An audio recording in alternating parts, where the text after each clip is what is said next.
भाई नाश्ते की टेबल पर बैठे थे। प्रियंका, मेरा नाश्ता कहाँ है?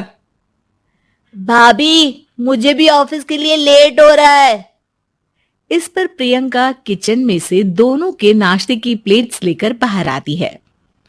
लो भाई, आप दोनों का नाश्ता। किसी को भी 1 मिनट का सब्र नहीं है। ये प्रियंका का ससुराल है, जहां कोई औरत ना होने की वजह से शादी वाले दिन से ही घर के साथ दोनों भाइयों की जिम्मेदारियां प्रियंका संभाल लेती है। दोनों भाई शांति से नाश्ता कर रहे होते हैं कि अंकुश अपने भाई की प्लेट से पराठे का एक टुकड़ा उठा लेता है। आपको पता है ना, मैं खाना शेयर नहीं करता, फिर भी मेरी प्लेट में से खाना जरूरी है क्या? अरे हद हो गई है, मुझे नहीं खाना अब। अंकुर गुस्से में नाश्ता छोड़कर टेबल से उठ खड़ा होता है। अरे ये कैसा बिहेवियर है अंकुर? एक टुकड़ा ही तो है। एक हो या आधा, मुझे भूख लगी है तो ये सिर्फ मेरा ही है। उसे भी किसी के साथ शेयर करने बैठा तो भूखा नहीं रह जाऊंगा। अरे बाबा ठीक है, अब इस पर भी लड़ाई। दूसरा बना देती हूं, पर प्लीज ऐसे खाना बीच में छोड़कर मत जाओ, इससे अन्न का अपमान होता है। ओ प्लीज भाभी, ऐसी कोई चीज होती ही नहीं है। आपके पास पैसे हैं, खरीदो और खाओ। अगर नहीं खाया जाए तो फेंक दो। अरे दुनिया में सब यही करते हैं। अंकुर बैग उठाकर ऑफिस के लिए चला जाता है, जिसके पीछे उसका बड़ा भाई मायूस सा घर में खड़ा रह जाता है। जिसने बचपन से सोने की चम्मच में खाया हो, उसे दुनिया के बारे में क्या पता होगा। वैसे गलती तो हमारी ही है। अगर कभी बचपन में ही सही गलत का फर्क सिखाया होता तो आज ये हाल नहीं होते। आप फिक्र क्यों करते हैं जी? भगवान है, वो जो भी करता है सबकी भलाई के लिए ही करता है, और जब वो चाहेंगे तो अपनी तरह से अंकुर भैया को भी सब कुछ सिखा देंगे।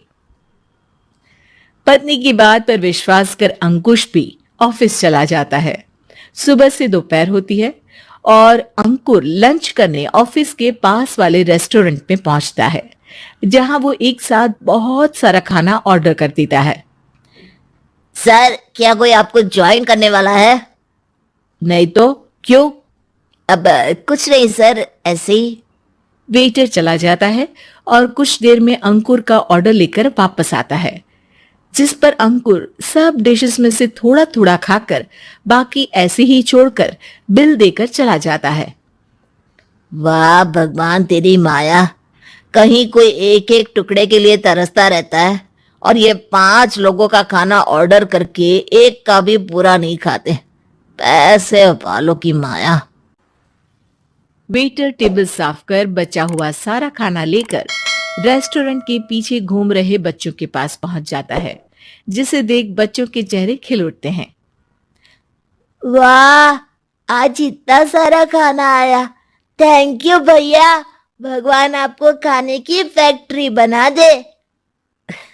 अगर ये फैक्ट्री मेरी होती तो तुम लोगों को कभी किसी का झूठा बचा हुआ खाना नहीं खाना पड़ता।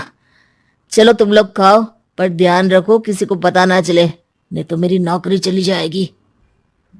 इसी के साथ दिन बीतता है और रात को दोनों भाई एक साथ घर पहुंचते हैं। कुछ देर में सब डिनर करने बैठते हैं, जहां अंकुश अंकुर को समझाने की कोशिश करता है। अंकुर, अगर हमें लाइफ में सब कुछ मिला है, इसका ये मतलब नहीं कि तुम उसका गलत फायदा उठाओ, बल्कि तुम्हें उसकी मदद से दूसरों को भी मदद करनी चाहिए। भैया, जिनके पास नहीं है उनकी वजह मैं तो नहीं ना, और ऐसे बहुत लोग हैं जिनके पास सब कुछ है। इसलिए अगर मैं एक इंसान कुछ नहीं करूंगा तो कोई फर्क नहीं पड़ने वाला। तुम्हारे भैया बस एक चीज समझाना चाहते हैं कि जिस चीज की हमारे पास कमी नहीं है, उसे बर्बाद करने से अच्छा है कि लोगों के साथ शेयर करें। इससे हम सिर्फ सामान नहीं, खुशियां भी बांटते हैं, और इसमें तुम्हारा ज्यादा कुछ तो जाएगा नहीं। भैया भाभी की बात सुन अंकुर कुछ बोले बिना उठकर चला जाता है। इसी तरह दिन बीतते रहते हैं, जिसमें अंकुश और प्रियंका कोशिश तो बहुत करते हैं, पर अंकुर पर किसी भी चीज का कोई असर नहीं पड़ता। एक दोपहर अंकुर सैंडविच खाते हुए सड़क के किनारे चल रहा होता है। तभी उसकी नजर आइसक्रीम वाले पर पड़ती है और वो सैंडविच सड़क किनारे फेंक आइसक्रीम खरीदने पहुंच जाता है। अब इसे कहते हैं जिंदगी का सुख। जैसे ही अंकुर आइसक्रीम लेकर पीछे मुड़ता है तो एक आदमी को सड़क से वही सैंडविच उठाते हुए दिखता है। वो आदमी बहुत कमजोर, गरीब, जैसे बहुत दिनों से खाना ना खाया हो वैसा लग रहा था।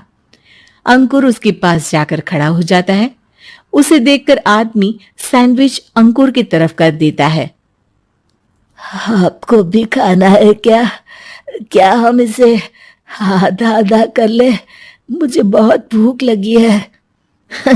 वो मेरा ही झूठा सैंडविच है। तुम दूसरा खरीद कर क्यों नहीं खा लेते? इसे क्यों खा रहे हो? अरे भैया, अगर खरीदने के पैसे होते तो 4 दिन से भूखा नहीं घूम रहा होता। हैं?